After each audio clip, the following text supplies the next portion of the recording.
آئیے جس آیت مبارکہ کی تلاوت سے میں نے اپنے آپ کو اور آپ سب کو مشرف کیا ہے اس کا مفہوم سماعت فرمائے اور اسی آیت کی روشنی میں تقریر سماعت فرمائے، مگر اس سے پہلے آپ سبھی لوگ اپنے اپنے ایمان کو تازہ کریں۔ بے شک اپنے اپنے ایمان کو تازہ کریے۔ کیسے تازہ کریں گے؟ میرے آقا نے ارشاد فرمایا جددوا ایمانکم، اے لوگو اپنے اپنے ایمان کو تازہ کرتے رہو۔ تو صحابہ عرض کرتے ہیں کیف نجدد ایماننا، میرے آقا ایمان تازہ کیسے ہوتا ہے؟ ایمان تازہ کیسے ہوتا ہے؟ آقا نے ارشاد فرمایا اکثروا من قول لا الہ الا اللہ محمد رسول اللہ، کثرت سے لا الہ الا اللہ محمد رسول اللہ پڑھتے رہو، تمہارا ایمان تازہ ہوتا رہے گا۔ محبت سے پڑھیے لا الہ الا اللہ محمد رسول اللہ صلی اللہ تعالی علیہ وسلم۔ یہ محفل حضرات بڑی بابرکت ہوا کرتی ہے، بڑی مبارک ہوا کرتی ہے۔ محفلوں میں بڑے ادب کے ساتھ آنا چاہیے، ادب کے ساتھ بیٹھنا چاہیے۔ سر اگر ننگا ہو تو سر کو ڈھک لینا چاہیے، منہ میں اگر پان ہو، پکار ہو، سرتی ہو، تمباکو ہو تو منہ کو اس سے صاف کر لینا چاہیے، کیونکہ ہم اسی منہ سے اپنے نبی پر درود پڑھیں گے، سلام پڑھیں گے۔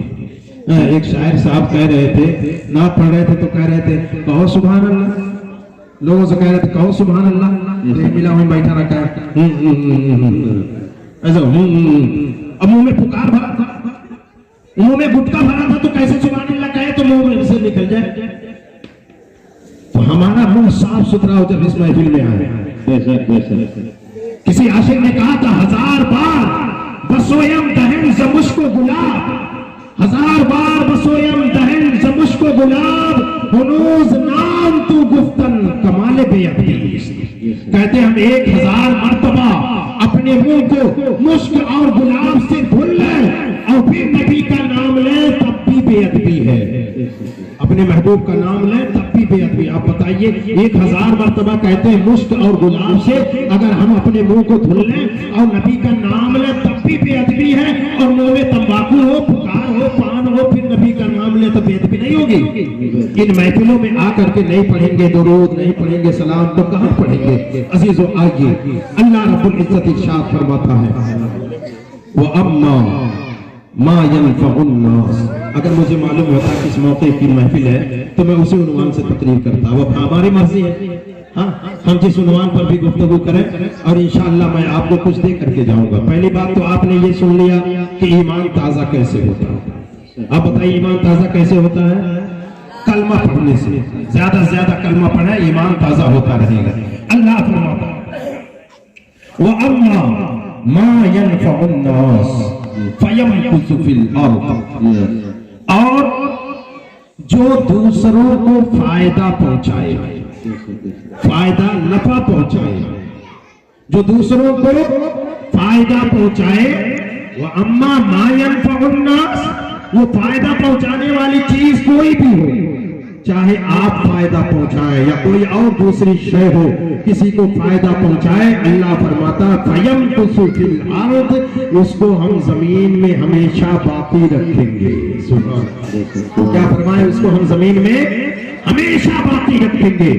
کس کو؟ جو دوسروں کو فائدہ پہنچائے۔ آج کا دور تو میرا میری کا دور ہے۔ آج اس دور میں لوگ کسی دوسرے کے فائدے کی بات نہیں سوچتے، بس سوچتے ہیں کہ ہمارا ہی فائدہ ہو جائے، ہماری بلڈنگ ہو، ہمارا مکان ہو، ہماری زمین ہو، جائیداد ہو، سب اپنے لیے، کسی دوسرے کے لیے نہیں کوئی سوچتا ہے۔ عزیزو، مگر رب فرماتا ہے جو دوسرے کو فائدہ پہنچائے اس کو میں ہمیشہ باقی رکھوں گا۔ تو باقی رکھنے سے مراد کیا ہے؟ کیا وہ مرے گا نہیں؟ کیا وہ انتقال نہیں کرے گا؟ انتقال دو طرح کی ہوتی ہے۔ ایک موت تو وہ ہوتی ہے کہ انسان دنیا سے چلا گیا، 1 مہینہ 2 مہینہ سال بھر لوگ یاد رکھتے، اس کے بعد بھول گئے، کوئی نام ہی نہیں لیتا۔ مگر ایک وہ شخص ہے کہ دنیا سے ایسا کام کر کے چلا گیا، گئے ہوئے صدیاں گزر گئی مگر آج بھی لوگ اس کا چرچا کرتے ہیں۔ آج بھی لوگ اسے یاد کرتے ہیں. یہی تو بقا ہے, یہی تو بقا ہے. میرے آقا ارشاد فرماتے ہیں جسے لوگ اچھائی سے یاد کریں اللہ ان کو جنت مقام عطا فرماتا. جس کو لوگ اچھائی سے یاد کریں تو ہم ایسا کام کر جائیں. آئیے دیکھیے باقی رکھنے کی سے مطلب کیا ہے اور اللہ تعالیٰ کس طرح باقی رکھتا ہے.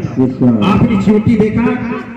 چیونٹی کتنی بڑی شے ہے, بہت چھوٹی سی چیز ہے, کوئی حیثیت نہیں ہے. نہ جانے کتنی چیونٹیاں ہمارے قدموں کے نیچے روز مسلی جاتی ہیں, مگر وہ چیونٹی باقی ہے. کہاں باقی ہے؟ قرآن میں باقی ہے. کہہ دو سبحان اللہ. کہاں باقی ہے؟ قرآن میں. ایک چیونٹی ہے, اس نے دیکھا حضرت سلیمان علیہ السلام کی فوج آ رہی ہے. دور سے دیکھا حضرت سلیمان علیہ السلام کی فوج آ رہی ہے تو اپنی چیونٹیوں سے, اپنی قوم سے اس نے کہا یا ایھا النمل ادخلوا مساکنکم. یہ قرآن میں بول رہا ہوں. اس چیونٹی نے کہا اے میری چیونٹیوں, اے میری قوم کی چیونٹیوں, اپنے اپنے بلوں میں گھس جاؤ. مساکنکم, اپنے اپنے گھروں میں گھس جاؤ, اپنے مسکن میں چلی جاؤ. سلیمان علیہ السلام کی فوج آ رہی ہے, کہیں ایسا نہ ہو کہ بے خبری میں وہ تمہیں مسل ڈالے, کہیں ایسا نہ ہو کہ بے خبری میں تم کچلی جاؤ, ان کے پیروں تلے مسلی جاؤ, اس لیے تم اپنے اپنے گھروں میں چلی جاؤ. عزیزو, کیا کیا اس نے؟ ان لوگوں کے لیے مکان بنا کے دیا, کھانے پینے کا انتظام کیا؟ کچھ نہیں. صرف اتنا خیر خواہی, اتنی خیر خواہی, اتنا فائدہ ان کو بتا دیا کہ اپنے اپنے, اگر وہ خود گھس جاتی بھاگ کر کے, کسی اپنے قوم کو نہ بتاتی, قوم کا فائدہ نہ کرتی, تو آج اس کا ذکر ہوتا.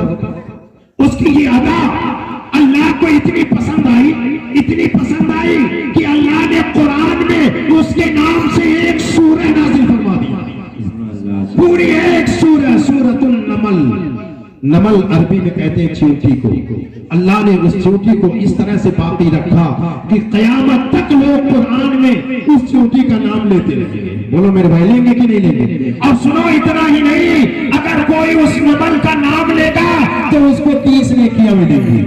نمل میں کتنے حروف ہیں؟ 3, نون, میم, لام. 3 حروف ہیں. ایک حرف پڑھنے پر قرآن کے اللہ تعالیٰ 10 نیکیاں عطا فرماتا ہے. تو کوئی اس نمل کا نام لے گا تو اس کو 30 نیکیاں ملیں گی. تو عزیزو, پتہ یہ چلا میرا رب حق فرماتا ہے کہ جو دوسروں کو فائدہ پہنچائے میں اسے زمین میں ہمیشہ باقی رکھتا ہوں. ایک چیونٹی, اس کی ادا اللہ کو اتنی پسند آ گئی کہ اس نے اپنی قوم کا فائدہ پہنچایا. تو عزیزو, ہمیں بھی چاہیے کہ ہم اپنی قوم کا فائدہ پہنچائیں. اور یہاں تو مطلق فرمایا, کوئی ایسا نہیں فرمایا اللہ نے کہ صرف مسلمان ہو اسی کو فائدہ پہنچاؤ. نہیں, میرا قرآن کہتا ہے وہ انسان ہو یا کوئی بھی شے ہو, جو بھی ہو, سب کے لیے تم فائدہ پہنچاؤ, سب کے لیے فائدہ پہنچا. ایسا نہیں ہے کہ مسلمان صرف مسلمان ہی کو فائدہ پہنچائے, اسی کو نفع پہنچائے. کسی بھی, کوئی بھی انسان ہو, سب کو فائدہ پہنچاؤ. یہ ہمارا قرآن کہتا ہے. اب بتائیے, جب ہمارا قرآن کہتا ہے کہ ہر شخص کو, سب کو فائدہ پہنچاؤ, تو پھر بتائیے مسلمان کہیں اس کے خلاف جائے گا؟ بولے اس کے خلاف جائے گا قرآن کے؟ نہیں جائے گا. یہ تو غلط کہتے ہیں لوگ کہ مسلمان ایک دوسرے کو تکلیف پہنچاتے ہیں, یہ لڑاکو قوم ہے. نہیں, بلکہ ہمارا کتاب, ہمارا قرآن جو سب سے بڑی کتاب ہے, اس کتاب میں ہمارا رب فرماتا ہے کہ تم ایک دوسرے کو فائدہ پہنچاؤ. ایک صحابی ہے جن کا نام حضرت تمیم داری رضی اللہ تعالیٰ عنہ. وہ سرکار کی بارگاہ میں آئے اور آنے کے بعد عرض کرتے ہیں آقا, اور یہ تمیم داری ایسے صحابی ہیں کہ مسجد میں سب سے پہلے چراغ جلایا ہے تو اسی صحابی نے جلایا ہے. سبحان اللہ. میرے آقا نے ارشاد فرمایا, تمیم داری, تم نے مسجد کو روشن نہیں کیا بلکہ تم نے اپنی قبر کو روشن کر دیا. پتہ یہ چلا جو مسجد میں روشنی کا انتظام کر دیتا ہے, اللہ تعالیٰ اس کی قبر میں روشنی کا انتظام کرتا ہے. میرے آقا ارشاد فرماتے, تمیم, تم نے مسجد کو, اللہ کے گھر کو روشن نہیں کیا بلکہ اپنی قبر کو روشن کر دیا. حضرت تمیم داری کہتے ہیں, میرے آقا آپ بتائیں کہ اسلام کیا ہے؟